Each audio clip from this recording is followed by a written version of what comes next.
Hey, here's the Master Fans. We are back with the Epson Equity 1, and we've got a freshly formatted in 360K, which I think was my mistake yesterday, uh, floppy disk here with the Epson MS-DOS 211. So we'll go ahead and get that in the slot. Just make sure everything sits in there nice. Okay, everything seems to be in properly. Go ahead and strike our power button. And we're probably going to get the same keyboard issue, but I will say the boot was super quick this time around, which is nice to see. A nice stable image from our composite video. Keyboard error, pretty standard. So we are hoping that this floppy here reads as a system disk. Alright, so we've got a non-system disk or disk error. And again, that same keyboard error. So we're running into the challenge here of trying to get DOS to read off of this floppy, and it's just not wanting to do so. Couple of reasons that may be. Sometimes with the more modern floppy drives, they don't want to read correctly on the 360K format because they're set up for the double density. And sometimes it could just be that serendipity may have struck and we may be talking a bad floppy drive. Hopefully that's not the case. We do get a light on there and I can hear the drive itself working.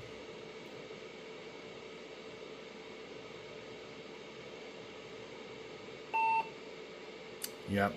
So far, no luck on this, but that doesn't necessarily mean a whole lot. I will say I find it a little odd. You know, it could be that the drive needs to be cleaned and relubricated.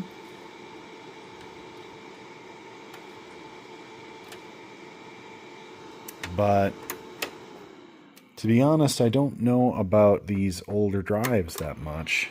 And I don't want to venture too far off and take it apart to clean and lubricate it, not knowing exactly what I may find. But my hope is that it's just a disk error.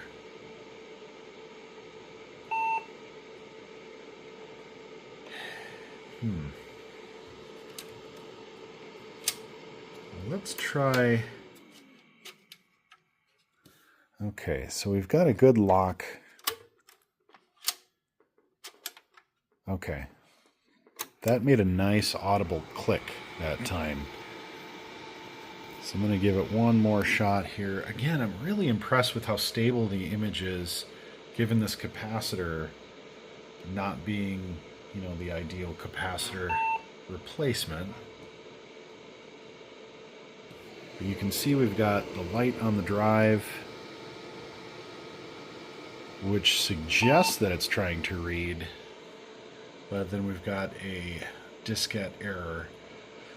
So I think we go back to the drawing board at this point. I have been using non-formatted discs. Now I do have that 3M pack of formatted discs.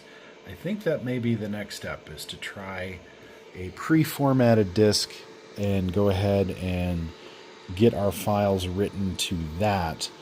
But again, I'm having a thought that we may have an issue here with the fact that we're trying to write to this 360K floppy. Even though it's formatting in 360K, we're using an 80K standard drive versus the drive of the era.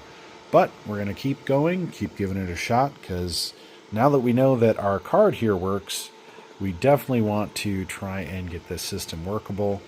The other issue, of course, is our DIN to PS2 connector The 5-pin not reading as a keyboard. Now, I've had a couple of different keyboards that I've tried to use with this. Both are returning the same error. So that's something we'll have to work with as well. Now, we do have this parallel port on the back, which I'm not 100% sure, but it may line up with the IBM 5150 terminal display. So we may have an option there, but I'm not going to hold my breath on that, obviously. For right now, we're just going to try and work with what we have and see what we can do from there. Okay, so I double-checked my DIN connector in front here just to see if there was anything, potentially wonky about that. And it did feel like it was a little loose. I also double-checked my dip switches here. Now, it's set to a unique RAM size setting here, which refers to the manual. So I'm not sure what size the RAM is set to. Now, our parallel and our serial are currently disabled. But just looking at the back here, it looked like there was more potential ports in the back. So I'm just curious. I have never actually pulled this case apart. One, because I wanted to make sure I could get it working first. But two, just to see if there was anything, on board that might be hidden. Obviously, with that Acer, we had a hidden PS2 port. Now, I doubt that that's going to be equipped on this.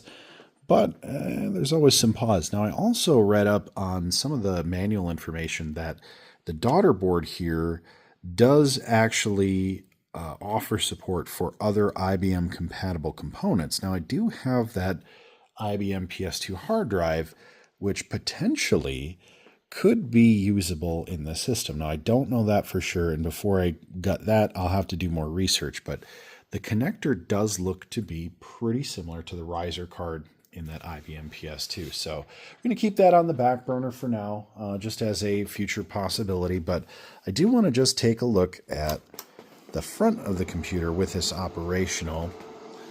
And again, we get nice solid image, which I'm still blown away by, given the fact that that capacitor is not the ideal replacement. Still getting that keyboard error.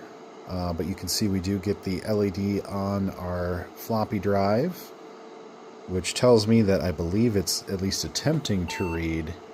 And again, we're still getting that system disk error. So worth a shot, worth another look. But here's just an interesting view if you've never seen a power supply in action. There you have it. Other than being a little dirty, it looks like it's in good shape. Again, capacitors, the board, everything looks nice. There is this ribbon cable connector here, and this is not a standard IDE channel, so I'm really not sure what this was used for. But I would be curious if that is something that could be adapted to an IDE. If anybody knows, drop me a comment. Let me know what you know that I don't know. But again, we'll just kind of keep working with this and see what we can figure out.